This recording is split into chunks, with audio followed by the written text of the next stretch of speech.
तो last class में हम लोगों ने हाइड्रोडायनेमिक्स क्या होता है इसके बारे में हम लोगों ने थोड़ा बहुत स्टार्टिंग किया था। मुझे जैसा याद आ रहा है मैंने बेसिक जो कॉन्सेप्ट्स हैं हाइड्रोडायनेमिक्स के कि कितने प्रकार के फ्लो हो सकते हैं, तो मैंने आपसे बताया था कि बेसिकली कितने प्रकार के फ्लो होते हैं। मुख्यतः 3 प्रकार के फ्लो होते हैं। एक का नाम होता है स्ट्रीमलाइन फ्लो, एक का होता है laminar flow and one is turbulent flow. मैंने बताया भी था कि स्ट्रीमलाइन फ्लो आप किसे कहते हैं, तो वो जो मैंने बताया था कि स्ट्रीमलाइन फ्लो आप किसे कहते हैं, उससे ज्यादा इंपॉर्टेंट है ये पता करना कि आप स्ट्रीमलाइन फ्लो मैथमेटिकली या फिजिक्स के मॉडल के हिसाब से समझे कि स्ट्रीमलाइन फ्लो हम किसे कहते हैं। सपोज करिए इस तरह से कहीं कोई पानी फ्लो कर रहा है, इस प्रकार से कहीं कोई पानी फ्लो कर रहा है, सपोज कर रहे हैं हम लोग यहां पर इस तरह से कोई पानी का फ्लोइंग हो रही है पानी की। तो अगर मान लीजिए यहां से कोई पानी ऐसे घुसा है, तो ये पानी इस प्रकार से जब यहां से होता हुआ यहां से निकल रहा है, तो स्ट्रीमलाइन फ्लो की परिभाषा ये कहती है कि ये जो स्ट्रीम लाइंस है, दीज आर दी लाइंस जो पानी को एक जगह से दूसरी जगह पहुंचा रही हैं, दीज लाइंस हैव नो एक पॉइंट पर, किसी एक पॉइंट पर the velocity is same for all the different stream lines. तो डेफिनेशन आप पढ़े पहले स्ट्रीमलाइन की। स्ट्रीमलाइन की परिभाषा क्या लिखी गई है? Streamline flow of a liquid is that flow in which each particle of the liquid passing through a point travel along the same path and with the same velocity as the preceding particle passes through the same point। यानी अगर किसी point पर इसकी एक velocity है, suppose मैं कह रहा हूं कि सपोज यहां पर किसी एक पॉइंट पर इसकी वेलोसिटी v1 है, इस पॉइंट पर उसकी वेलोसिटी v2 है और इस पॉइंट पर उसकी वेलोसिटी v3 है, तो जब जब यहां से पास होने वाला लिक्विड इस पर्टिकुलर a पॉइंट को क्रॉस करेगा, उसकी वेलोसिटी क्या होनी चाहिए? v1 होनी चाहिए। जब यहां से क्रॉस कर रहा होगा तो उसकी वेलोसिटी क्या होनी चाहिए? v2 होनी चाहिए। और जब यहां से क्रॉस कर रहा होगा तो उसकी वेलोसिटी क्या होनी चाहिए? v3 होनी चाहिए। चाहे वो किसी भी पॉइंट पर, किसी भी पॉइंट ऑफ टाइम की हम बात करें, जब जब कोई पानी इस पाइप से क्रॉस कर रहा है, इस पर्टिकुलर पार्ट को जब वो क्रॉस कर रहा होगा, तो इस सारे की वेलोसिटी क्या होनी चाहिए? v1। इस सारे की वेलोसिटी क्या होनी चाहिए? v2। इस सारे की वेलोसिटी क्या होनी चाहिए? v3। अगर ऐसा है तो उस फ्लो को हम क्या कहते हैं? स्ट्रीमलाइन फ्लो कहते हैं। एक बार डेफिनेशन को वापस से पढ़िए। स्ट्रीमलाइन फ्लो की परिभाषा है, streamline flow of a liquid is that flow in which each element of the liquid passing through a point travels along the same path. Path भी चेंज होता है, ये पाथ आपस में चेंज नहीं होंगे, मतलब ये पाथ आपस में इधर उधर नहीं हो रहे। ये जिस लाइन से जा रहा है, ये पहला वाला लाइन अगर मैं इसे L1 बोलूं, इसे L2 बोलूं, L1, L2, L3, L4, तो L3 और L4 में कभी भी इंटरसेक्शन नहीं हो सकता। दे विल नेवर इंटरसेक्ट, वो कभी भी इंटरसेक्ट नहीं करेंगे। जो जिस रास्ते को फ्लो कर रहा है उसी रास्ते में फ्लो करेगा, और ऐसा होगा तभी आप उसे कहेंगे कि ये टर्बुलेंसी नहीं दिखा रहा है। टर्बुलेंसी मतलब होता है कि आपस में एक लाइन दूसरे लाइन पे क्या कर जाए? क्रिस क्रॉस कर जाएगा, तो टर्बुलेंसी दिखाई देगी। तो इस तरह के जो फ्लो होते हैं उसको हम क्या कहते हैं? स्ट्रीमलाइन फ्लो कहते हैं। तो स्ट्रीमलाइन फ्लो में ख्याल से क्या होता है आपको समझ में आ गया? What is a streamline flow? Streamline flow का कॉन्सेप्ट क्लियर है। Then second flow is called as laminar flow. Second type of flow को हम क्या कहते हैं? लैमिनार फ्लो कहते हैं। लैमिनार फ्लो कहता है if a liquid is flowing over a horizontal surface with a steady flow and moves in the form of layer of different velocities which do not mix with each other, then the flow of liquid is called as laminar flow।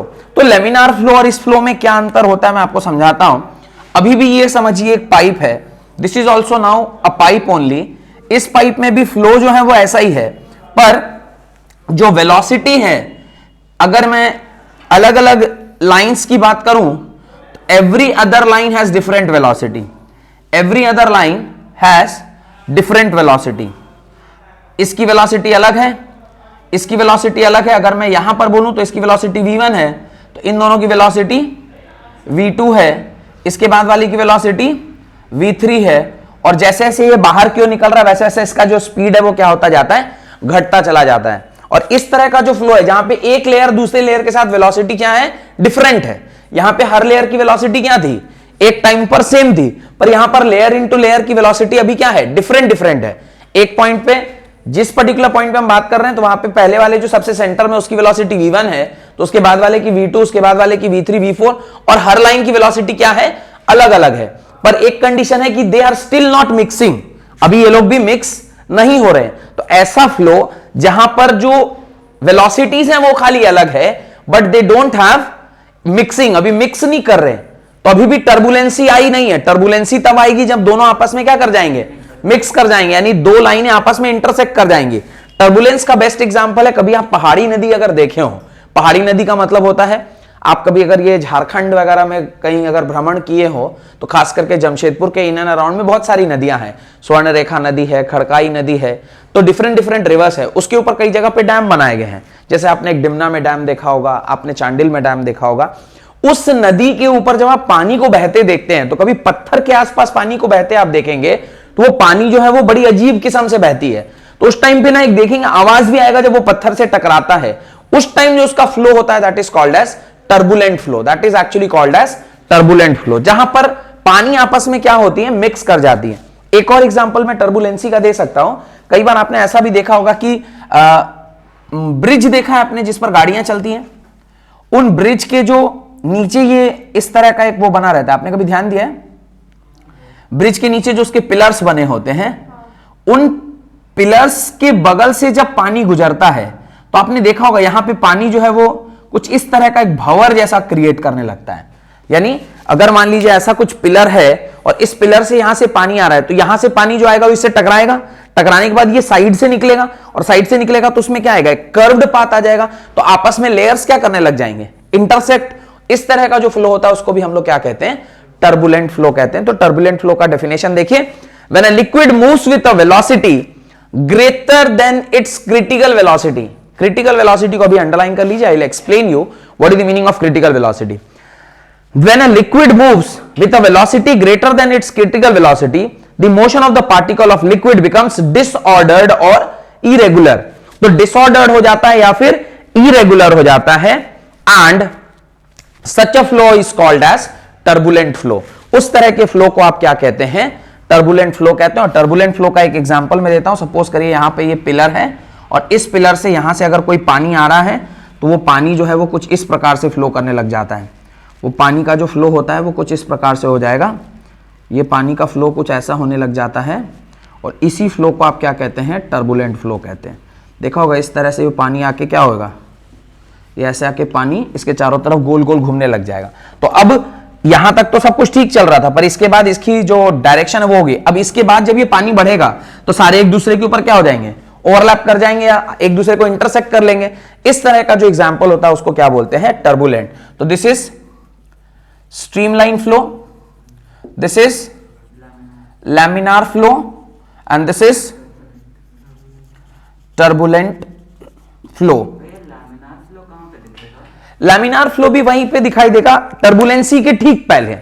अब just अब अगले step में turbulence होने वाला है, उससे ठीक पहले का जो फ्लो है उसको आप लैमिनार फ्लो कहते हैं, where every layer is moving with different velocities. हर एक लेयर है, यानी यहां पे देखिए एक स्फेयर बन रहा होगा। एक्चुअली यहां पे क्या बनता है, ये स्फेयर बनता है। अब आप देखिए यहां पर इस रेडियस का एक स्फेयर बन रहा होगा, इस रेडियस का एक स्फेयर बन रहा होगा, इस रेडियस का एक स्फेयर बन रहा होगा। ये सारे स्फेयर्स जो हैं ये अलग अलग वेलोसिटी से चल रहे हैं और बीच में एक स्फेयर बन रहा होगा जिसमें ये है। ये सारे जो स्फेयर्स हैं ये अलग अलग वेलोसिटी से चलते हैं और जो हर लेयर की वेलोसिटी जब अलग अलग है तो वहां पर जो फ्लो ऑफ वाटर होता है उसको आप क्या कहते हैं, that is called as laminar flow. तो स्ट्रीमलाइन में भी जैसे L1 L2 L3 है, उन सब का भी तो वेलोसिटी अलग-अलग होता है। नहीं, इस पॉइंट पर जब ये यहां से लिक्विड क्रॉस कर रहा है तो जिस पॉइंट पर they all have same velocity, अच्छा, इस पॉइंट पर they all have same velocity. The velocity में भी different but at a particular point of time this all will have a same velocity. अगर ये सेम वेलोसिटी से नहीं आएगा तो जिस स्पीड से इंटर किया उसी स्पीड से बाहर नहीं निकलेगा। तो इनकी वेलोसिटीज क्या होनी चाहिए, सेम होनी चाहिए।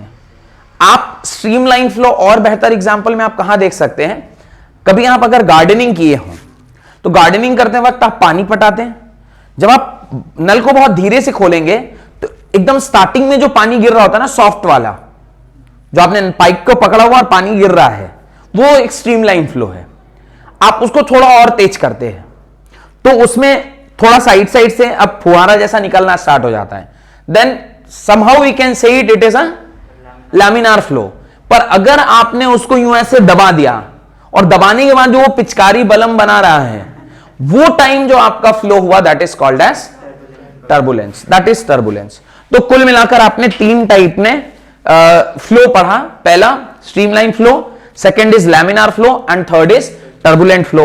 एक एक बार मैं तीनों का डेफिनेशन पढ़ देता हूं सो दैट कि आपको एक बार ये क्लियर हो जाए कि क्या है। स्ट्रीमलाइन फ्लो का डेफिनेशन है, streamline flow of a liquid is that flow in which each element of the liquid passing through a point travels along the same path and with same velocity as the preceding element passes through the point. उस point से जो आगे वाले liquid है, जब उस point से cross किया था तो उसकी भी वही वेलोसिटी थी, और पीछे वाला जब वहां से आके क्रॉस करेगा उस टाइम भी उसकी वही वेलोसिटी होगी। यानी जो भी लिक्विड एक पर्टिकुलर पॉइंट से उस टाइम पर क्रॉस कर रहा होगा सबकी वेलोसिटी क्या रहने वाली है, सेम रहने वाली है। Therefore streamline may be defined as the path straight or curve the tangent to which at any point gives the direction of flow of liquid at that particular time। क्योंकि सारे जगह पे उस वेलोसिटी सेम रहने वाली है तो उस लेमिनार फ्लो पे आप टेंजेंट खींच लें और उस टेंजेंट का जो डायरेक्शन होगा that is only the direction of velocity. Two streamline flow can not cross each other. दो स्ट्रीमलाइन फ्लो कभी भी आपस में इंटरसेक्ट नहीं कर सकते हैं। And greater the crowding of streamline at the place greater is the velocity of liquid particles at that point. ध्यान दीजिएगा, कह रहा है कि जहां पर यहां डेंसिटी अगर कम है, ये जो स्ट्रीम लाइंस है ये दूरी पर है, अगर ये कुछ दूरी पर है तो यहां पर वेलोसिटी कम होगी। अगर मैं इसे vi बोलूं और इसे मैं vf बोलूं तो मैं ये कह सकता हूं कि यहां पे जो डेंसिटी ऑफ स्ट्रीम लाइन है वो थोड़ी ज्यादा है और यहां डेंसिटी ऑफ लाइन जो है वो कम है। जहां पे डेंसिटी कम होती है वहां की वेलोसिटी कम होती है और जहां डेंसिटी ज्यादा होती है वहां की वेलोसिटी ज्यादा होती है। मैंने ये कह सकता हूं कि vi is greater than vf, v final is greater than vi। तो स्ट्रीमलाइन फ्लो में आप कह सकते हैं कि जहां पे डेंसिटीज जो हैं, लाइंस की जो संख्या है वो कम एरिया में अगर ज्यादा लाइंस है मतलब वहां उसकी वेलोसिटी क्या होगी, ज्यादा होगी। Then is laminar flow, already हमने इसके बारे में ऑलरेडी समझा दिया है। लैमिनार फ्लो की डेफिनेशन को देखते हैं। If a liquid is flowing over horizontal surface with steady flow and moves in the form of layer of different velocities, moves in the form of layers of different velocities which do not mix with each other, they will also not mix with each other, then the flow of liquid is called as laminar flow. In this flow the velocity of liquid flow is always less than the critical velocity of the liquid. Again यहां पर भी velocity of flow is less than the critical velocity, और जब तक velocity critical velocity से कम है तब तक ये टर्बुलेंसी नहीं दिखा सकता है। जब वेलोसिटी क्रिटिकल वेलोसिटी से बढ़ जाएगा तभी वो क्या दिखाता है, टर्बुलेंसी दिखाता है। And the last definition is turbulent flow, when a liquid moves with a velocity greater than its critical velocity the motion of the particle of liquid becomes disordered और irregular and such a flow is called as turbulent flow. And in a turbulent flow the path and the velocity of particle of the liquid changes continuously and haphazardly with time from point to point. तो वो जो उसकी velocity है वो हैप्पैजार्डली change करती है और हम प्रिडिक्ट भी नहीं कर सकते कि उसकी वेलोसिटी क्या होने वाली है। यहां तक कोई डाउट है तो पूछिए। नहीं, एक छोटा सा कॉन्सेप्ट है क्रिटिकल वेलोसिटी एंड रोनॉल्ड्स नंबर। तो देखें, क्रिटिकल वेलोसिटी की परिभाषा लिखिए। अगर शीट अगर आपके पास नहीं है तो आप उसको लिख सकते हैं, और अगर आपके पास शीट है तो आप देख लीजिए क्या लिखा हुआ है। Critical velocity is that velocity of the liquid flow up to which its flow is streamlined। जब तक उसका फ्लो स्ट्रीमलाइंड है तब तक जो उसकी वेलोसिटी होती है उसको आप क्या बोलते हैं, क्रिटिकल वेलोसिटी बोलते हैं। अगर आपकी वेलोसिटी क्रिटिकल वेलोसिटी से ऊपर उठ गई then it becomes turbulent flow and the above with its flow becomes turbulent. तो मेरा एक डाउट आ रहा है, is laminar a streamline flow? Yes, laminar is also a type of streamline flow, पर laminar flow में equation of continuity valid नहीं होती है, whereas streamline flow में equation of continuity valid होती है। बस इतना ही डिफरेंस है। laminar flow is also a streamline flow। streamline flow तो streamline flow होता ही है, पर laminar flow में आप equation of continuity नहीं लगा सकते हैं, whereas streamline flow पे आप equation of continuity लगा सकते हैं। देन सेकेंड एक कॉन्सेप्ट है that is Reynolds number. What is Reynolds number? Reynolds number actually क्या है, ये एक रेशियो है। दिस इज अ रेशियो, और उस रेशियो से आपको क्या मिलता है, एक नंबर मिलता है। जो आप उसको डिवाइड देते हैं दो नंबर्स को तो you will get a numerical value. Numerical value जब 0 से लेकर 2000 तक होती है, यानी रेनॉल्ड्स नंबर अगर 0 से लेकर 2000 तक है तो उस पर्टिकुलर फ्लो को आप स्ट्रीमलाइन फ्लो या लेमिनार फ्लो कह सकते हैं। 0 से लेकर कहां तक? 2000 तक। जब ये नंबर 2000 से लेकर 3000 तक होती है, then the flow of liquid is unstable, changing from streamlined to turbulent. तो 2000 से 3000 अगर आपका रेनॉल्ड नंबर आ रहा है किसी लिक्विड के लिए, तो आप कह सकते हैं कि वो अब टर्बुलेंसी की ओर बढ़ रहा है। और द मोमेंट 3000 के ऊपर रेनॉल्ड नंबर आ जाए तो 100% वो क्या होगा? टर्बुलेंट फ्लो ही होगा, वो टर्बुलेंसी ही दिखाएगा। तो रेनॉल्ड नंबर जिसको आप एनआर से डिनोट करते हैं, रेनॉल्ड नंबर जिसको आप एनआर से डिनोट कर सकते हैं, आप कह सकते हैं for streamline flow this NR की value lies between 0 to 2000। Laminar flow के लिए भी सेम नंबर होता है। एनआर लेमिनार से स्ट्रीमलाइन को जा रही है, मतलब 2000 से लेकर 3000 तक है, और जैसे ही एनआर आपका ग्रेटर देन 3000 हो गया, एनआर इज ग्रेटर देन 3000, या 100% क्या हो गया? टर्बुलेंट फ्लो की ओर चला गया। यहां पर स्ट्रीमलाइन से वो किस में कन्वर्ट हो रहा है? टर्बुलेंट की ओर कन्वर्ट हो रहा है। ये स्ट्रीमलाइन से टर्बुलेंट की ओर कन्वर्ट हो रहा है, और यहां पर ये प्योरली क्या है? स्ट्रीमलाइन फ्लो होता है। तो रेनॉल्ड्स नंबर आपको क्या बताता है? It gives you an idea about the type of flow, किस टाइप का फ्लो उसके अंदर हो रहा है। यहां तक कोई डाउट है तो पूछिए। नहीं? इक्वेशन ऑफ कंटिन्यूटी क्या होती है अब देखते हैं। अब हमारी पूरी पढ़ाई अब कहां पर आके रुक गई? सिर्फ और सिर्फ स्ट्रीमलाइन फ्लो पे। पहले हमने फ्लो देख लिया कितने प्रकार के होते हैं, अब हम फ्लो से सिर्फ अपने आप को कहां कंस्ट्रेंट कर रहे हैं? सिर्फ और सिर्फ स्ट्रीमलाइन फ्लो पे।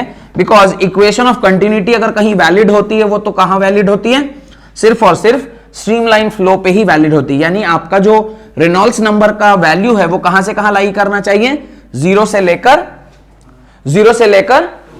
2000 तक लाई करना चाहिए।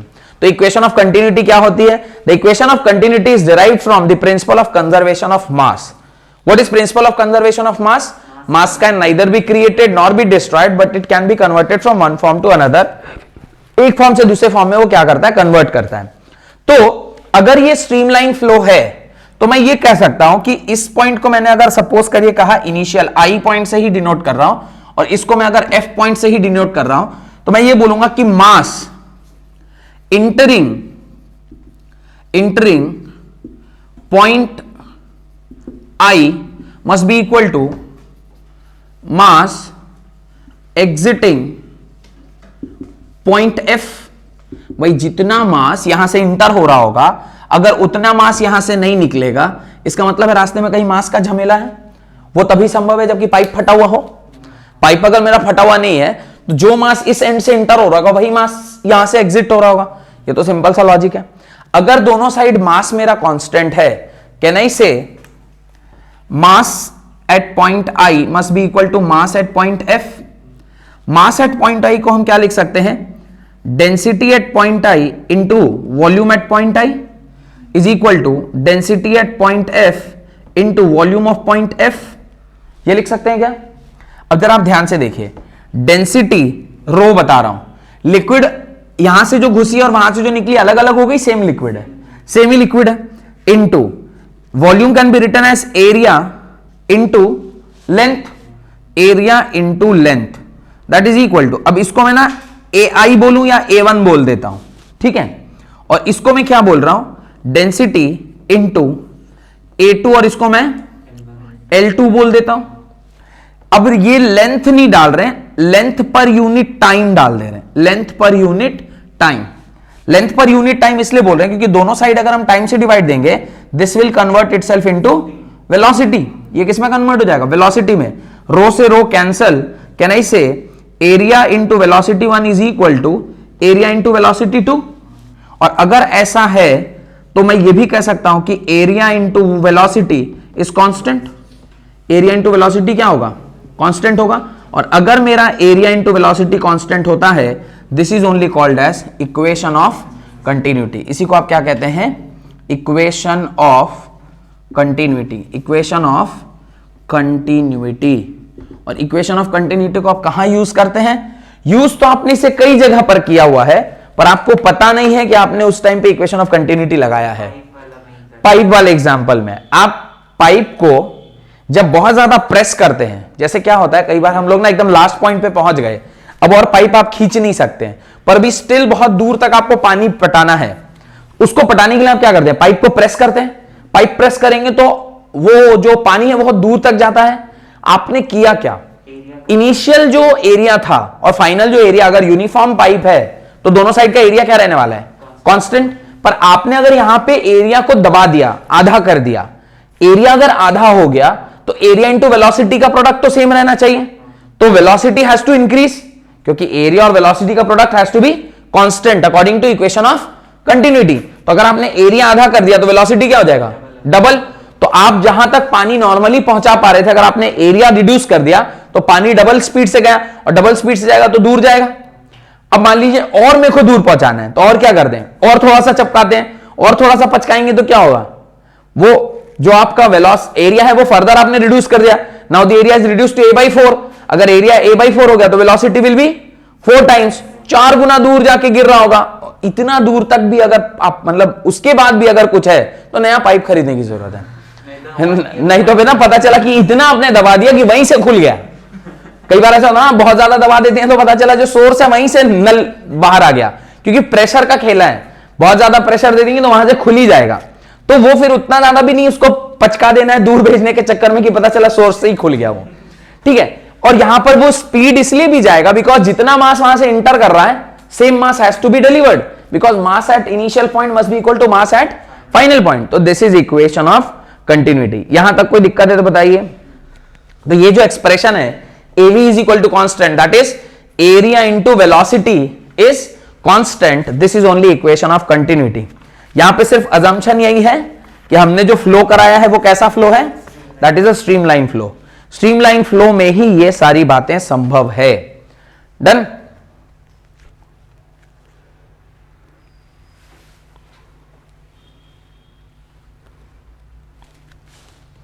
अब बर्नौली थ्योरम हमारा नया हेडिंग होने वाला है, व्हाट इज बर्नौली थ्योरम। अब जरा ध्यान से देखना है बर्नौली थ्योरम को, और फिर आज ही हम लोग उसकी डेरिवेशन को भी देखेंगे। बर्नौली थ्योरम को पढ़ने के लिए द फर्स्ट अजम्पशन जो हम लोग बना रहे हैं दैट इज कि लिक्विड जो होता है वो आइडियल होता है। क्या अजम्पशन है हमारा, लिक्विड जो होता है वो क्या होता है, आइडियल लिक्विड है। What is the definition of ideal liquid, definition of ideal liquid है कि लिक्विड ना तो विस्कस हो सकता है, ना लिक्विड कंप्रेसिबल हो सकता है, ना लिक्विड टर्बुलेंट फ्लो कर सकता है। लिक्विड हमेशा कैसा होगा, नॉन विस्कस, नॉन कंप्रेसिबल, और हमेशा का हमेशा वो कैसा फ्लो कर रहा है, स्ट्रीमलाइन की तरफ फ्लो कर रहा है। ये हमारा क्या है, अजम्पशन है। आइडियल फ्लूइड के ऊपर आप बर्नौली थ्योरम लगाते हैं, पर आइडियल फ्लूइड हो इसी की संभावना बहुत कम है।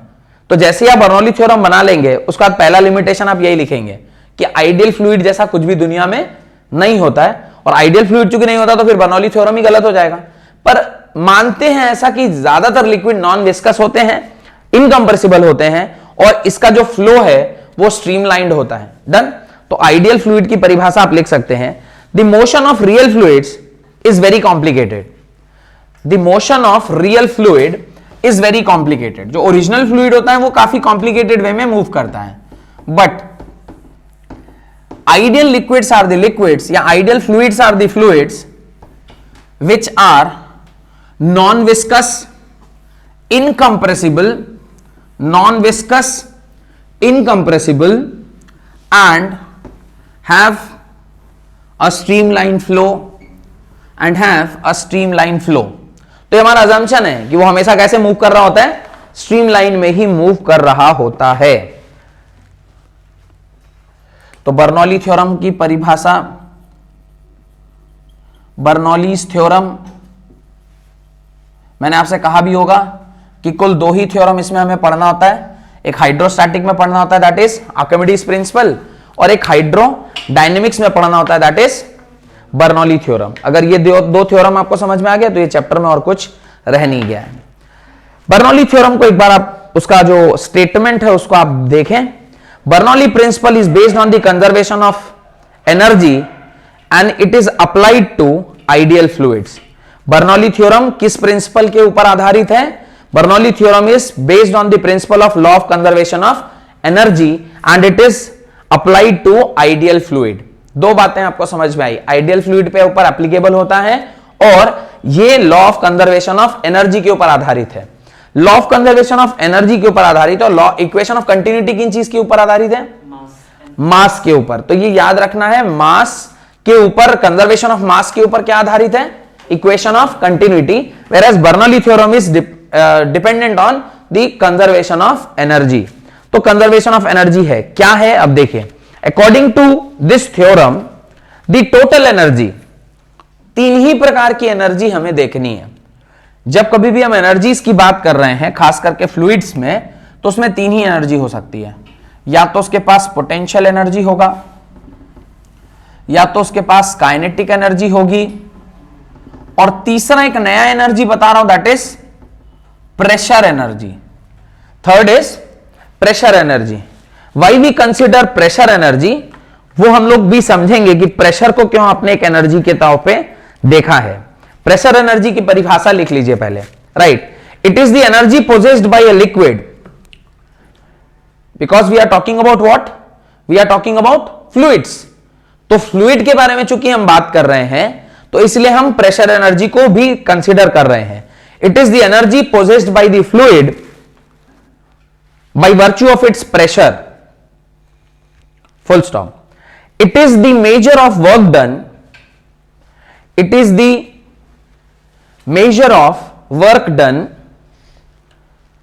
in pushing the liquid against pressure without imparting any velocity to it। आप लिक्विड को प्रेस तो जरूर कर रहे हैं, पर उसमें कोई वेलोसिटी इंपार्ट नहीं कर रहे हैं। वेलोसिटी इंपार्ट नहीं कर रहे हैं मतलब जो उसका नॉर्मल स्पीड है उसमें कोई चेंज नहीं आ रहा है, आप सिर्फ एक प्रेशर दे रहे हैं जिससे कि लिक्विड इस एंड से उस एंड पर बह जाए। तो मतलब बर्नौली थ्योरम में एक और असम्पशन है कि इक्वेशन ऑफ कंटिन्यूटी भी वैलिड है। Obviously equation of continuity has to be valid here, वो रहेगा ही रहेगा। तो अगर उसको दबाएंगे तो उसका तो एरिया कम हुआ तो वेलोसिटी बढ़ जाएगा। पर हम क्यों दबाएंगे? हम तो a1 v1 और a2 v2 मान रहे हैं। आप एरिया चेंज कर रहे हैं तो वेलोसिटी चेंज कर जाएगा, पर इक्वेशन ऑफ कंटिन्यूटी तो वहां पे वैलिड है ना, क्योंकि a1 v1 is equal to a2 v2 means av is equal to constant and that is equation of continuity. तो उसके नीचे एक छोटा सा डायग्राम हम लोग जनरली बनाते हैं ताकि आप समझ पाए कि कैसे, किस प्रकार से आपका ये फ्लो होता है। सपोज करिए ये आपका पाइप है और इस प्रकार से ये ऐसे कुछ एक पानी इसमें फ्लो कर रहा है। अब यहां से ऐसे स्ट्रीमलाइन पानी जा रहा होगा, ये ऐसे स्ट्रीमलाइन पानी जा रहा होगा, इसके अंदर यूं सारे डिफरेंट स्ट्रीमलाइंस होंगे। यहां पे डेंसिटी ज्यादा है पर यहां डेंसिटी क्या हो जाएगी? कम हो जाएगी। या ऐसे यहां पर जो इसकी वेलोसिटी उसे मैं बोलता हूं v1, यहां जो इसकी वेलोसिटी उसे मैं बोलूंगा v2। इसका जो ये क्रॉस सेक्शनल एरिया है इसे मैं बोलूंगा a1, तो इस टाइम जो इसका क्रॉस सेक्शनल एरिया उसको मैं क्या बोलूंगा? a2। और मैं ये अज्यूम कर रहा हूं कि ये जमीन पर से कुछ एक हाइट पर है जिसे मैं क्या बोल रहा हूं? h1। तो ये भी जमीन पर से कुछ हाइट पर होगा जिसे मैं क्या बोलूंगा? h2। तो आपके पास दो हाइट आ गई, दो वेलोसिटीज आ गई और दो एरियाज आ गए।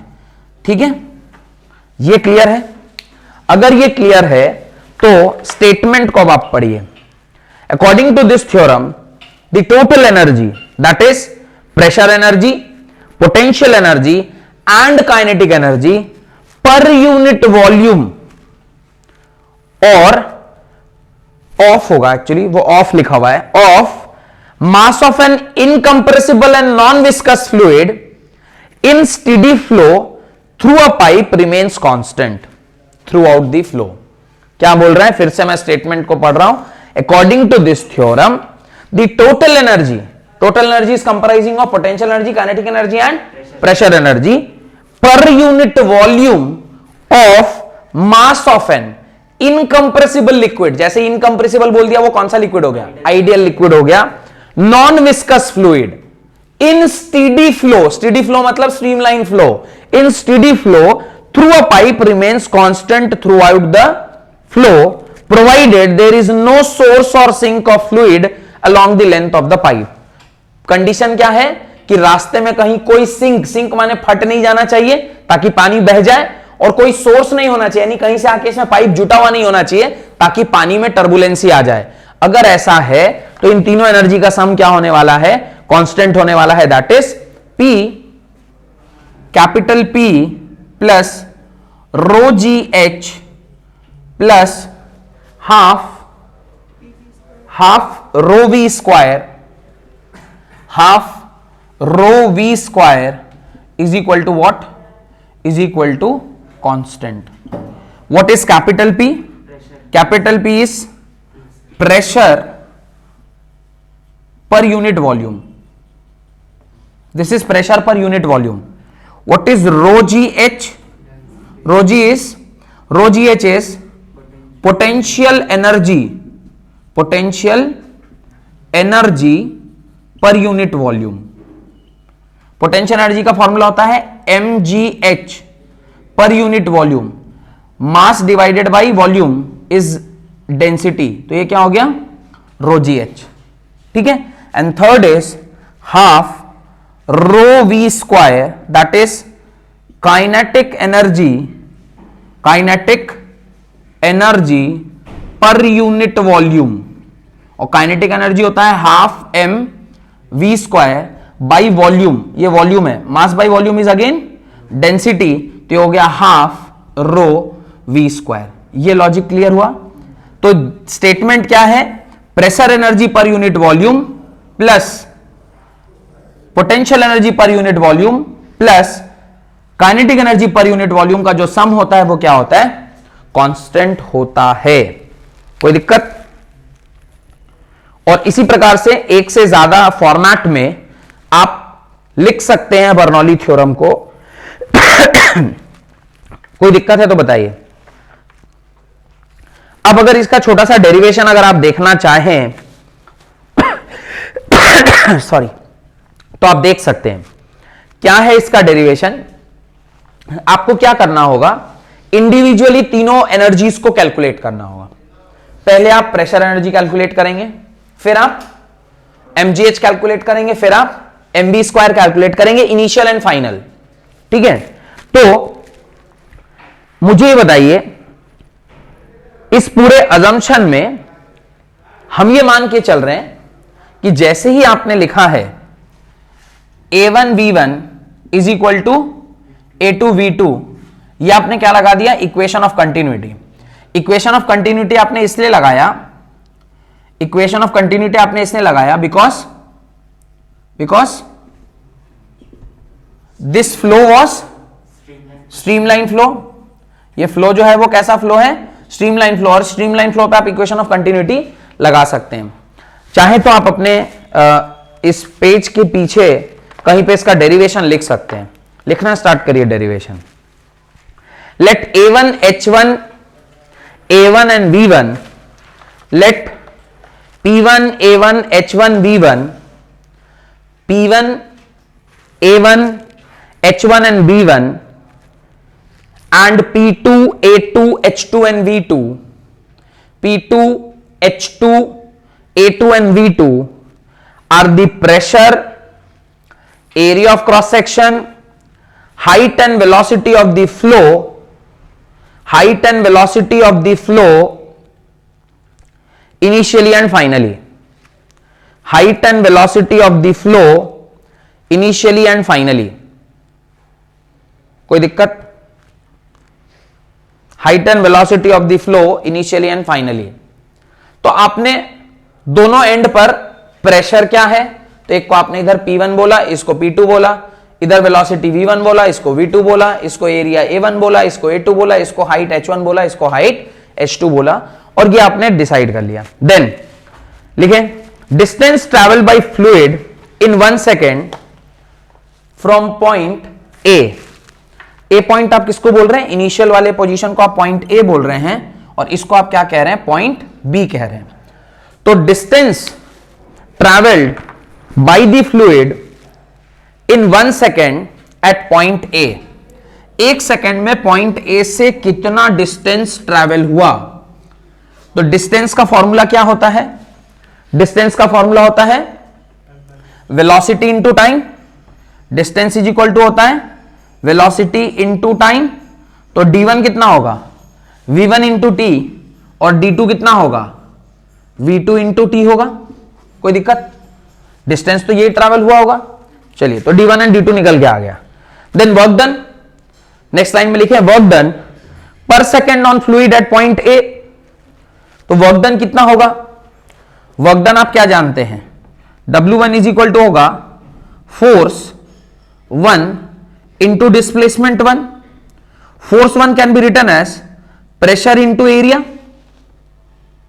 बिकॉज प्रेशर का फॉर्मूला होता है फोर्स पर यूनिट एरिया। तो फोर्स क्या हो जाएगा? प्रेशर इंटू एरिया होगा, नहीं होगा? तो आपने इसे लिखा P1A1, और इंटू इसके जगह आप क्या लिख सकते हो? V1T लिख सकते हो, नहीं लिख सकते? उसमें भी टाइम आप खुद ही कह रहे हैं पर सेकेंड, यानी 1 सेकेंड का। तो इसकी जगह आप क्या यूज कर लोगे? 1, यानी W1 क्या निकल के आ गया? W1 निकल के आ गया P1A1 V1। कोई डाउट?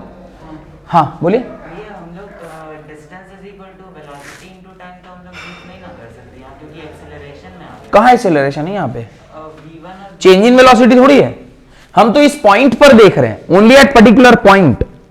इस पॉइंट पर कितना डिस्टेंस ये ट्रैवल कर रहा होगा, क्योंकि यहां से यहां अगर लेंथ l है, जो भी डिस्टेंस है, यही यहां पर जो आया होगा वही ना यहां से यहां वेलोसिटी कुछ गया होगा। पूरे में उसकी वेलोसिटी चेंज हो गई, पर किसी पर्टिकुलर पॉइंट पर उसकी velocity is not changing. As the velocity is not changing, हम लोग एक्सेलरेशन नहीं माने, हम लोग तो मानेंगे डिस्टेंस इनटू टाइम के बराबर है। सिमिलरली W2 क्या लिखेंगे? W2 is equal to F2 into D2। F2 can be written as P2A2 into V2 into time, और टाइम तो 1 होगा, तो W2 क्या निकल के आ जाएगा? P2A2 V2। तो W2 ये आ गया और W1 ये आ गया। इसमें कोई डाउट है तो पूछिए। कोई डाउट है? यहां तक मेरे ख्याल से कोई डाउट नहीं आना चाहिए। कोई डाउट है तो पूछिए। नहीं? अच्छा, ये A1 into V1 is equal to A2 V2 है, इसमें कोई दिक्कत? Can I write this as m by rho? क्या मैं इसे m बाई रो लिख सकता हूं? सोच के बताइए। m by rho is equal to A1 V1 into A2 V2, because ये मास था। मास इज इक्वल टू होता है rho into A1 into V1 is equal to rho into A2 into V2। दोनों में से रो कॉमन ले लिया था, रो नीचे ले आए। तो इसकी जो डेरिवेशन अभी थोड़ी देर पहले किए थे, तो वहां पे क्या लिखे थे? Mass entering the point A must be equal to mass exiting the point B. Mass is equal to क्या होता है? Density into volume. Density into volume जब लिख रहे थे तो density into volume, volume is area into length, per unit time कर दिया था, तो ये किसमें बदल गया था? वेलोसिटी। तो दोनों में रो का टर्म तो कॉमन ही रहेगा, because liquid is not changing. Mass को रो से डिवाइड कर देंगे तो वो इक्वेशन ऑफ कंटिन्यूटी तो बन रही है। ध्यान से देखिएगा, यहां पर भी A1 V1 है और यहां पर भी A2 V2 है। तो can I write this as P1 m by rho and this as P2 m by rho? लिख सकते हैं, because mass and density are constant. फिर क्या? तो नेट वर्क डन, उसके नीचे आप लिखें net work done on the fluid because of pressure energy. Net work done on the fluid because of pressure energy. ये स्ट्रीमलाइन फ्लो मिटा दूं? ये तो बना लिया होगा ना अभी आपने, ताकि मुझे कुछ जगह मिल जाएगा, नहीं तो जगह की कमी हो रही है थोड़ी सी। तो अब नेट वर्क डन क्या निकल कर आ रहा है? नेट वर्क डन क्या निकल के आ रहा है? Because of pressure energy W1 minus W2, और W1 माइनस W2 किसके बराबर है? P1 m by rho minus P2 m by रो, और यहां से कहना है right P1 minus P2 into m by row. This is pressure energy. ये आपने क्या निकाल लिया? प्रेशर एनर्जी निकाल लिया। वैसे ही आपको और क्या निकालना होगा? और दो चीजें निकालनी होगी। कौन कौन सी? Kinetic energy and potential energy. Kinetic energy का भी निकाल लेते हैं। काइनेटिक एनर्जी इनिशियली कितना होगा? Initial half m v1 square, और काइनेटिक एनर्जी फाइनल कितना होगा? Half m v2 square. तो चेंज इन काइनेटिक एनर्जी कितना आएगा? चेंज इन काइनेटिक एनर्जी होगा half M V two square minus half one V one square. लिख लीजिए half M, मैं ऐसे लिख दूं V two square minus V one square, लिख दिया। अब प्रेशर एनर्जी कैलकुलेट कर लिया और काइनेटिक एनर्जी कैलकुलेट कर लिया। अब तीसरा एक और एनर्जी कौन सा है? इनिशियली पोटेंशियल एनर्जी इनिशियली कितनी है? mgh1 और फाइनली कितनी है? mgh2। mgh1 और mgh2 का चेंज इन पोटेंशियल एनर्जी कितना होगा? अच्छा, this is potential energy and this is pressure energy. इसको ऐसा लिख देता हूं, प्रेशर एनर्जी। पोटेंशियल एनर्जी का चेंज कितना होगा? mgh2 माइनस mgh1, या मैं ऐसा लिख सकता हूं mg bracket h2 minus h1। तीन फॉर्मूले आपके बन गए। कौन कौन सा फॉर्मूला बन गया? तीनों को मैं डब्बे में बंद कर रहा हूं, ध्यान से देखिएगा। एक फॉर्मूला बना आपका प्रेशर एनर्जी का यहां पे, एक फॉर्मूला बना आपका पोटेंशियल एनर्जी का, एक फॉर्मूला आपका बना पोटेंशियल एनर्जी का यहां पे, और एक फॉर्मूला बना आपका काइनेटिक एनर्जी का यहां पे। तीनों एनर्जीज का सम कांस्टेंट होना चाहिए, ऐसा हमें प्रूफ करना है। चलिए चेक करते हैं तीनों एनर्जीज का सम कांस्टेंट होगा कि नहीं होगा। हर जगह मतलब दो जगह हम लोग फाइनल माइनस इनिशियल किए, लेकिन प्रेशर वाले में हम लोग इनिशियल माइनस फाइनल करते हैं। हाँ, क्योंकि यहां पे हमें नेट वर्क डन निकालना था। नेट वर्क डन निकालना मतलब टोटल कितना चेंज हुआ वर्क में। तो इनिशियली प्रेशर ज्यादा होगा तब ना यहां से धक्का देके उसने वहां निकाल दिया। तो ऑब्वियसली यहां प्रेशर ज्यादा होगा, वहां प्रेशर कम होगा, तभी ना इधर से उधर उसने धक्का लगाया। तो इसलिए हमने ऐसा किया है। यहां तक हो गया तो बताइए, कोई दिक्कत नहीं? अगर यहां तक कोई दिक्कत नहीं है तो फिर ये नीचे वाला जो लिखा था उसे मिटा दूं। चलिए, ये 5 नंबर में डेरिवेशन आता है, इसलिए मैं डेरिवेशन करवा रहा हूं कि बाई चांस अगर एग्जाम सब्जेक्टिव हुआ तो ये डेरिवेशन पूरा 5 मार्क्स में आता है। अब देखिए, energy has to be conserve, तो प्रेशर एनर्जी, कौन सी energy? Pressure energy must be equal to total increase in energy के बराबर। कोई दिक्कत? प्रेशर एनर्जी कितना है? m by row P1 minus P2 के बराबर। That must be equal to total increase in energy. Increase in energy कितना होगा? Sum of kinetic energy plus potential energy. तो पोटेंशियल एनर्जी लिख दीजिए mg bracket h2 minus h1 is potential energy plus half m v2 whole square minus v1 whole square. इस line में कोई दिक्कत है तो बताइए कि आपने तीनों एनर्जीज को क्या कर दिया? यहां पर लिख दिया। डन? कोई दिक्कत? अब सारी जगह पर m दिखाई दे रहा है क्या आपको? m m और m काट दूं, इसके ऊपर जो गंदगी है उसको मिटा लिया जाए ताकि मैं डेरिवेशन कर पाऊं। अब तो प्रेशर एनर्जी का डिफरेंस हमने अलग से निकाला, पोटेंशियल एनर्जी अलग से निकाला, काइनेटिक एनर्जी अलग से निकाला। तीनों एनर्जीज को अब हम क्या कर रहे हैं? इस तरह से हमने लिख दिया। इक्वेशन ऑफ कंटिन्यूटी को हमने यूज कर लिया है और तीन ही प्रकार के एनर्जी होते हैं। ये जो भी मैंने मिटाया, मैंने सारे के बारे में एक एक लाइन बोल दिया है। अब यहां से देखिए, can I say P1 minus P2 by rho is equal to G times H2 minus H1, G times H2 minus H1 plus half V2 whole square minus V1 whole square. Rho से आप multiply कर दें, P1 minus P2 is equal to rho G H2 minus H1 plus half rho V2 square minus V1 square. दोनों side अलग अलग कर लीजिए, मतलब 1 को एक साइड कर लीजिए, 2 को एक साइड कर लीजिए। तो उससे पहले आपको इसको खोलना पड़ेगा। खोलेंगे कैसे? Rho G H2 minus rho G H1 plus half rho V2 square minus half rho V1 square. सारे 1 वाले को एक साइड कर लीजिए। P1 plus rho G H1 plus half rho V1 square must be equal to P2 इधर minus में, उधर जाएगा तो क्या हो जाएगा? प्लस P2 प्लस ये क्या है? रो G H2 प्लस ये क्या है? Half rho V2 square. अगर कोई एक चीज उसी के फाइनल स्टेट के बराबर हो जाती है, तो कैन आई से, क्या मैं ऐसा कह सकता हूं, P plus rho G H plus half rho V square is constant, ऐसा कह सकते हैं ना? जैसा कि अभी थोड़ी देर पहले आपने लिखा था कि A1 V1 is equal to A2 V2 है, तो AV क्या हो गया, कांस्टेंट हो गया। सिमिलरली यहां पे भी तो मैं कह सकता हूं कि pressure energy per unit volume, this is potential energy per unit volume, this is kinetic energy per unit volume का सम क्या आ गया, कांस्टेंट आ गया। यही तो बर्नौली थ्योरम प्रूव करना चाहता था कि अगर स्ट्रीमलाइन फ्लो है, नॉन विस्कस लिक्विड है, इनकंप्रेसिबल लिक्विड है, तो इस प्रकार की इक्वेशन वहां पर क्या होती है, वैलिड होती है। कोई दिक्कत? डन? चलिए,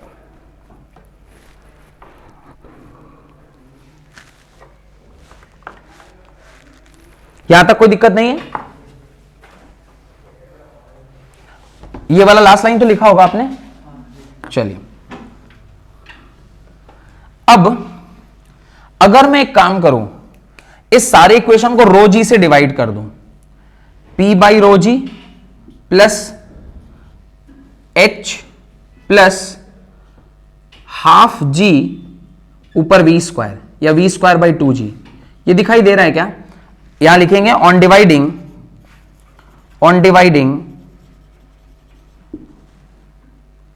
this equation by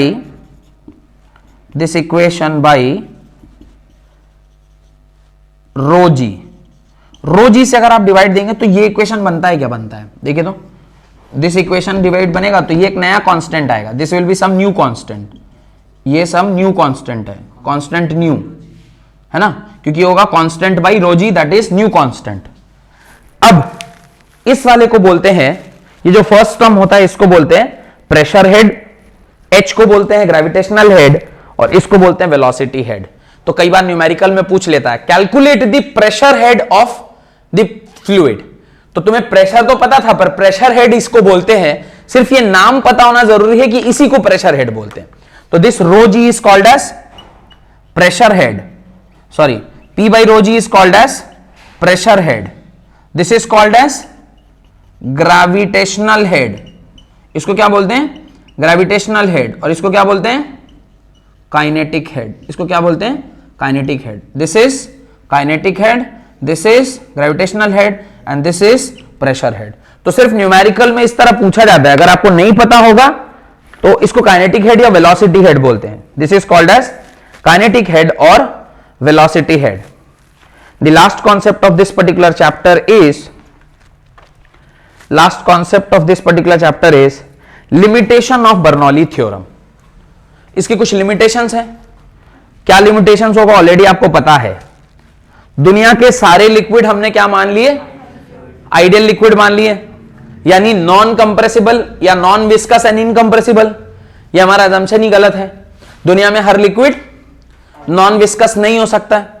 अच्छा, मैं कह रहा हूं कि अगर हम ये मान रहे थे तो हम क्यों मान रहे थे, इसलिए मान रहे थे क्योंकि हमने ये कहा कि जो प्रेशर है और काइनेटिक एनर्जी और पोटेंशियल एनर्जी है, इसके अलावा और कोई फोर्स एक्ट नहीं कर रहा, और अगर नेट फोर्स एक्ट नहीं करेगा तभी आप टोटल एनर्जी को कंजर्व कर पाएंगे।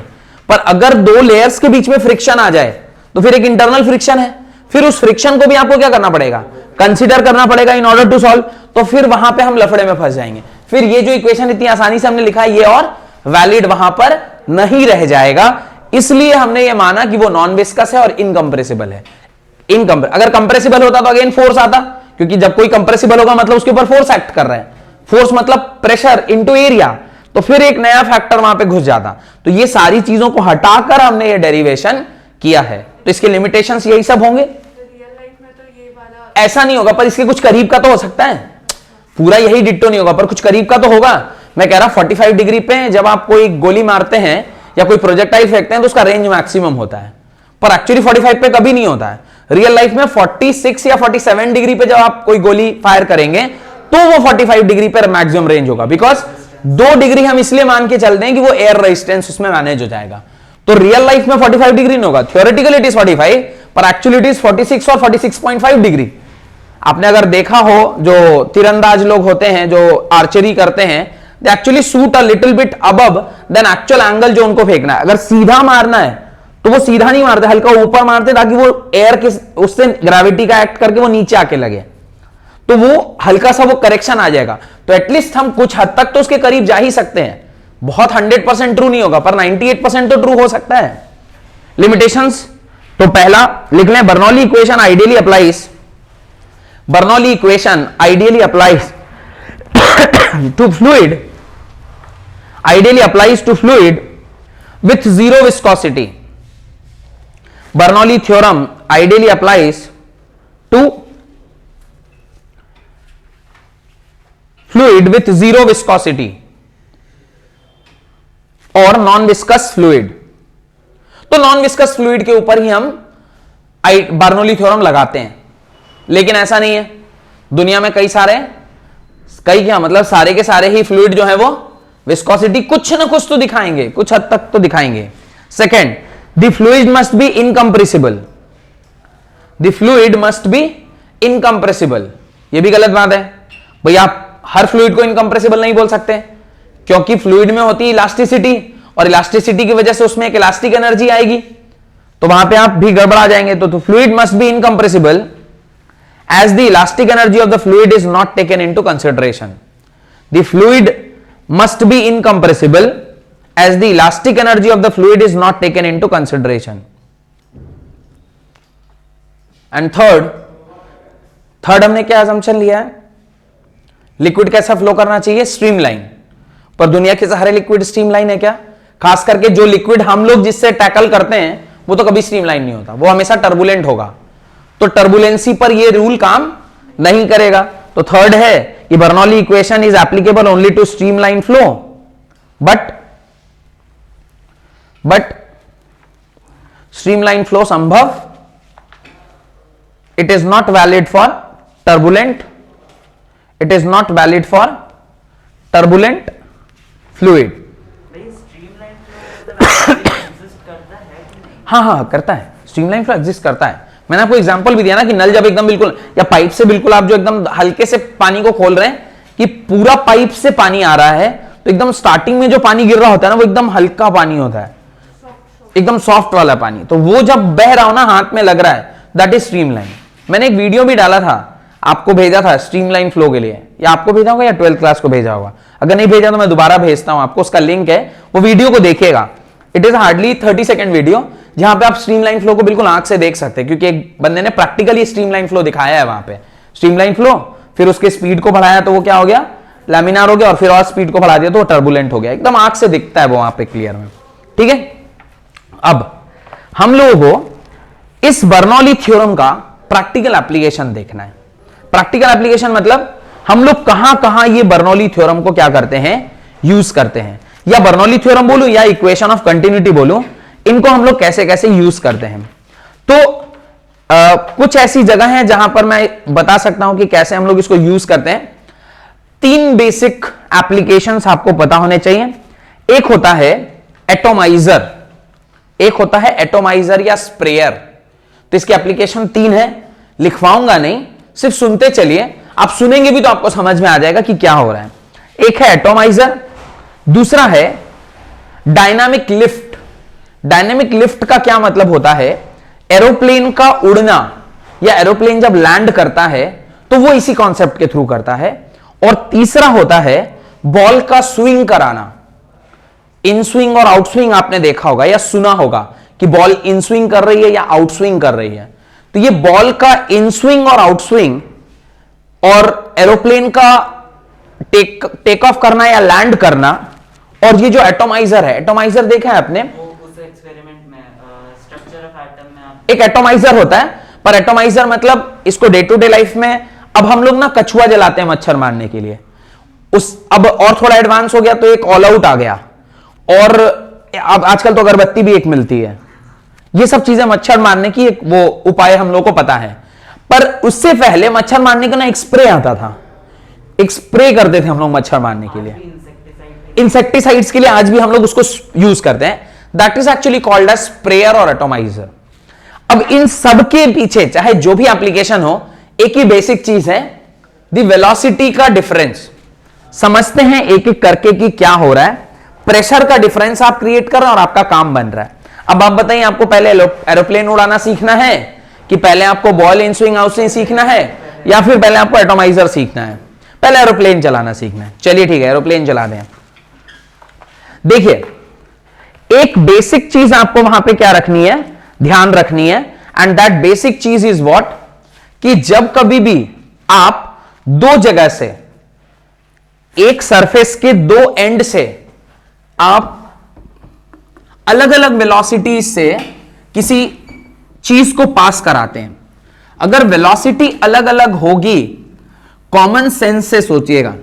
सिंपल सा एक एग्जांपल दे रहा हूं। Suppose this is the surface, here the velocity is different and here the velocity is different. इस एंड से इस एंड को पहुंचने के लिए अगर दोनों की वेलोसिटी अलग अलग है, और मेरा अजम्पशन है कि एक की वेलोसिटी ज्यादा है और एक की वेलोसिटी कम है, तो यहां से जो हवा चली यहां से जो कुछ भी चला होगा, इन दोनों को इस पॉइंट पे एक ही साथ पहुंचना है। अगर इन दोनों को एक ही साथ यहां पे पहुंचना है तो वेलोसिटी को वो खुद ही सेल्फ एडजस्ट करेगा। अब कैसे एडजस्ट करता है, क्या करता है, वो मैं अभी आपको समझाता हूं। पर मान लीजिए मैं कह रहा हूं कि ऊपर वाले की वेलोसिटी ज्यादा है और नीचे वाला की वेलोसिटी कम है। जिधर वेलोसिटी ज्यादा होगी उधर प्रेशर के साथ एक रिलेशनशिप है वेलोसिटी का। प्रेशर वहां पर क्या बन जाता है, बढ़ जाता है या फिर घट जाता है। क्या होता है अभी मैं समझाता हूं, पर आप समझिए कि अगर वेलोसिटी चेंज करेंगे तो वहां का प्रेशर बढ़ेगा या फिर घट जाएगा। अगर मान लीजिए कुछ ऐसा हुआ कि ऊपर से लगने वाला जो प्रेशर है, इसको मैं P1 बोल रहा हूं, या यहां पर P2 है, और इसको वहां से लगने वाला जो प्रेशर है, इसे मैं थोड़ी देर के लिए क्या बोल रहा हूं, P1 बोल रहा हूं। अगर मैं ये कह रहा हूं कि suppose P1 is greater than P2, नीचे से प्रेशर ज्यादा है, और नीचे से अगर प्रेशर ज्यादा होगा तो ये इसको ऊपर की ओर धक्का लगाने लग जाएगा, और धक्का लगाने लग जाएगा तो कोई चीज ऊपर की ओर जाने लग जाएगी। ये एक बेसिक चीज आपको समझ में आनी चाहिए। देन पहला, इस जो पूरा ये जो पूरा एक कॉन्सेप्ट है, this is called as dynamic lift. इसको क्या बोलते हैं, डायनामिक लिफ्ट। तो एक लाइन बस वहां लिखिए डायनामिक लिफ्ट के बारे में। This is application of which law, Bernoulli theorem. Dynamic lift is the force that act on a body. Dynamic lift is the force which act on a body by virtue of its motion, by virtue of its motion, by virtue of its motion, by virtue of its motion through a fluid. It is responsible for the curved path of spinning ball. It is responsible for the curved path of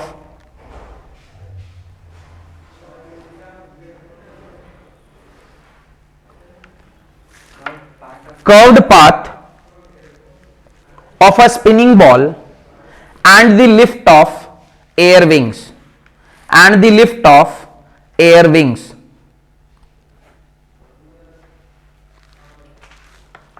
done.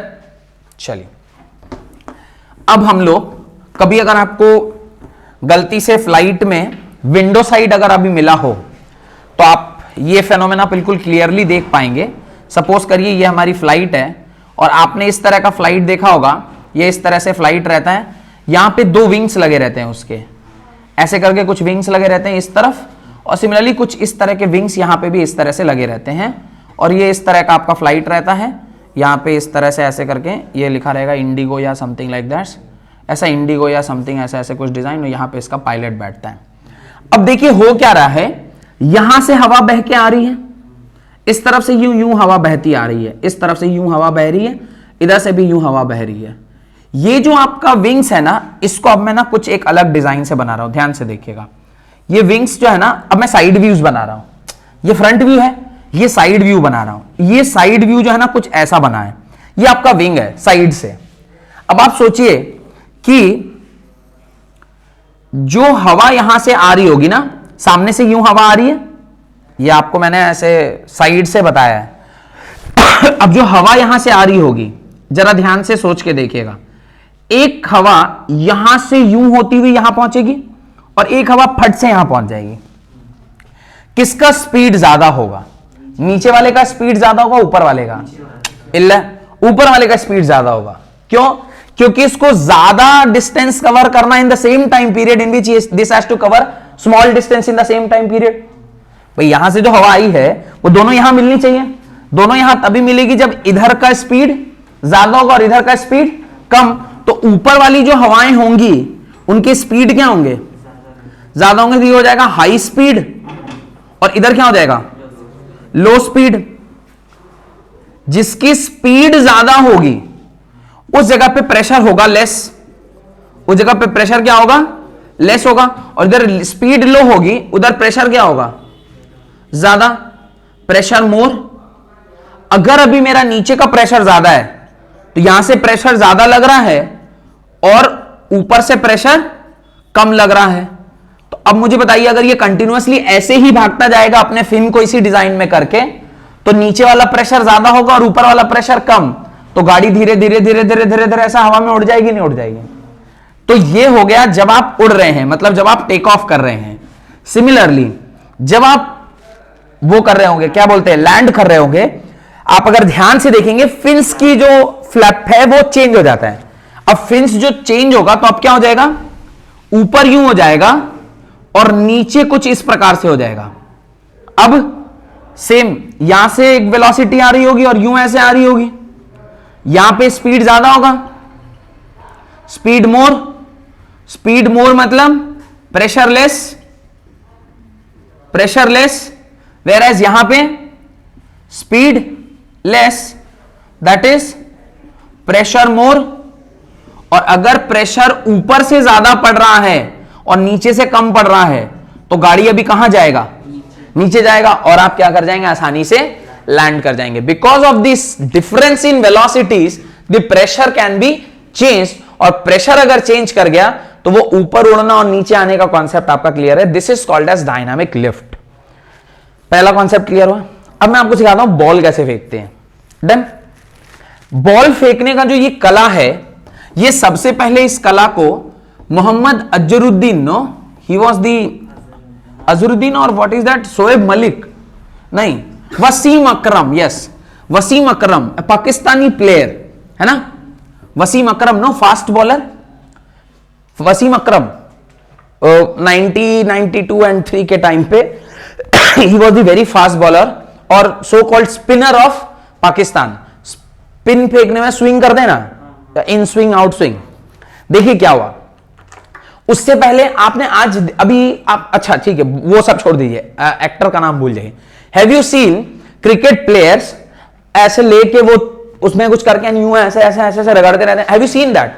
वो तो करते देखा होगा bowlers को, खास करके जब वो लोग टेस्ट मैच वगैरह खेलते हैं तो ज्यादा प्रयोग में लेते हैं उसको। Actually what they do is, एक साइड को वो साइनिंग रखते हैं और एक साइड को वो खुरखुरा बनाते हैं, मतलब खुरदा बनाते हैं। मतलब इस तरह से बॉल फेंकते हैं कि every time the bat gets hitted on that surface only. ठीक है, ये एक्चुअली बाद में ऐसा हो गया कि टैंपरिंग पे आपको फाइन लगने लग गया। आप टेम्पर नहीं कर सकते, आपने देखा होगा टैंपरिंग का फाइन लगता है। Harbhajan and all they used to do tampering, तो टैंपरिंग किया तो उसको फाइन लगता है। अभी ये टैंपरिंग का केस क्या है? टैंपरिंग का केस क्या है?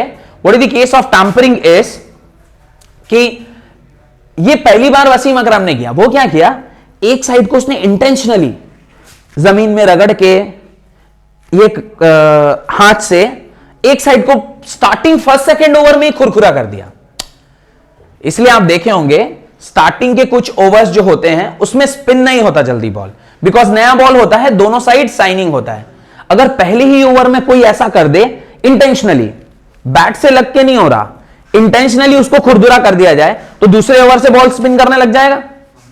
Second over itself the ball get swing करने लग जाएगा। अब ये स्विंग कैसे करेगा? बहुत आसान है, समझिए। ये आपका बॉल है, ये उसके 3-3 लाइन बने रहते हैं ऐसे बीच में। इसको आपने खुरखुरा कर दिया, इसको आपने क्या कर दिया? खुरदुरा कर दिया। अब ये हवा जो यहां से चल के आ रही थी, बिकॉज आप बॉल ऐसे फेंकेंगे ना सामने की ओर, तो सामने से हवा कट रही होगी। अब आप सोचिए ये हवा यूं आ गई और ये हवा यूं आई। ये साइनिंग सरफेस था, साइनिंग सरफेस था, तो यहां की वेलोसिटी v1 और यहां की वेलोसिटी v2। इसको ज्यादा समय लगा होगा यहां से यहां पहुंचने में, वेयर इसको जल्दी से पहुंच गया होगा क्योंकि इसका सरफेस क्या है, शाइनिंग है, इसका सरफेस शाइनिंग है, तो ये जल्दी पहुंच गया, जल्दी पहुंच गया यानी इसकी वेलोसिटी ज्यादा और इसकी वेलोसिटी कम। इसकी वेलोसिटी अगर ज्यादा यानी स्पीड अगर किसी का ज्यादा होता है, स्पीड अगर किसी ज्यादा, तो यहां पे प्रेशर क्या होगा, कम हो जाएगा, प्रेशर इस तरफ कम। और इसकी अगर स्पीड कम है तो इधर प्रेशर क्या हो जाएगा, ज्यादा हो जाएगा। तो अब इधर प्रेशर ज्यादा यानी इस तरफ से क्या लगने लग गया, प्रेशर लगने लग गया, और इधर से क्या लगने लग गया, कम प्रेशर है। तो बॉल इधर प्रेशर ज्यादा था, इधर प्रेशर कम था, बॉल यूं ऐसे टर्न मार देगा, नहीं मार देगा, एक तरफ ज्यादा प्रेशर और एक तरफ कम प्रेशर है, तो ऐसे बॉल डप्पा खाया और जूम ऐसे हो गया। फिर अगर साइनिंग को आपने इधर रख दिया तो टप्पा खाया और यूं हो गया। यही बैट्समैन लोग देखता रहता है कि साइनिंग किधर है, जिधर साइनिंग हो उससे वो डप्पा खाते ही पकड़ लेगा कि बॉल इन स्विंग होगी कि आउट स्विंग होगी। तो ये बैट्समैन की कलाकारी है कि वो ये पकड़ ले कि साइनिंग साइड किधर है, और ये बॉलर की कलाकारी होनी चाहिए कि वो पता ना लगने दे कि साइन में किधर रखने वाला हूं। इसलिए बॉलर जब बॉलिंग करता है देखेंगे वो हाथ छाप मतलब झांप के करता है, बिकॉज वो पता नहीं चलने देता कि मैं अभी किस दिशा में वो साइनिंग साइड रखने वाला हूं। अगर बैट्समैन को पहले से पता चल जाएगा कि किस दिशा में रखने वाला है तो पहले से तैयार है कि अभी इन स्विंग होने वाला है, यो ऐसे मारना है, आउट स्विंग होने वाला है तो यू लिफ्ट करना है, ये उसको पता चल जाएगा। पर ये वो पता नहीं होने दे दे। This is the concept of spinning of ball. तो स्पिनिंग ऑफ बॉल भी समझ में आ गया। And the last concept that was atomizer वाला। The last concept was of atomizer. Atomizer में हम क्या करते हैं, ध्यान से देखिए। नीचे रखा रहता है एक लिक्विड का डब्बा। आप क्या करते हैं, एक उसके अंदर जो एक डंडा होता है जो स्प्रेयर, उसको आप पीछे की ओर खींचते हैं। When you push it back या when you pull it back, तो वो जो लिक्विड है वो लिक्विड ऊपर की ओर उठेगा, बिकॉज आप एयर प्रेशर लेकर आ रहे हैं तो वो लिक्विड ऊपर की ओर उठा, और जब आप यहां से भेज रहे हैं तो फिर वो बाहर की ओर निकल गया। इसमें भी बर्नौली थ्योरम इसलिए एप्लीकेबल है बिकॉज एरिया इंटू वेलोसिटी का खेला यहां भी है। आपका जो सरफेस एरिया था, जो प्रेशर आपने अप्लाई किया, वो स्पीड जिससे आपने एयर को खींचा वो नीचे से क्या कर देगा, लिक्विड को ऊपर की ओर भेज देगा। और जब आप यहां से वापस भेज रहे हैं, क्योंकि वहां का एरिया कम है तो उधर नहीं जाके वो कहां जाएगा, सामने जाएगा। और ये कॉन्सेप्ट क्या हो जाता है, एटोमाइजर या स्प्रेयर का कॉन्सेप्ट होता है। तो कुल मिला के 3 कॉन्सेप्ट आपने सीखे। स्पिनिंग ऑफ बॉल, सेकेंड ये एरोप्लेन का टेक ऑफ और लैंडिंग का concept, and the concept of atomiser. ये 3 कॉन्सेप्ट आपको बर्नौली थ्योरम के उससे समझ में आना चाहिए। अगली क्लास में छोटे छोटे 2-3 कॉन्सेप्ट हैं। वन इज विस्कोसिटी, जो आपको समझना है। विस्कोसिटी किसे कहते हैं, एक छोटा सा लॉ है, that is Stokes law. Stokes law समझने के बाद टर्मिनल वेलोसिटी और सरफेस टेंशन रिलेटेड छोटी मोटी बातें आपको सीखनी है। तो कोशिश करूंगा कि अगले क्लास में आपका ये चैप्टर खत्म हो जाए। बहुत बहुत धन्यवाद आज की क्लास अटेंड करने के लिए।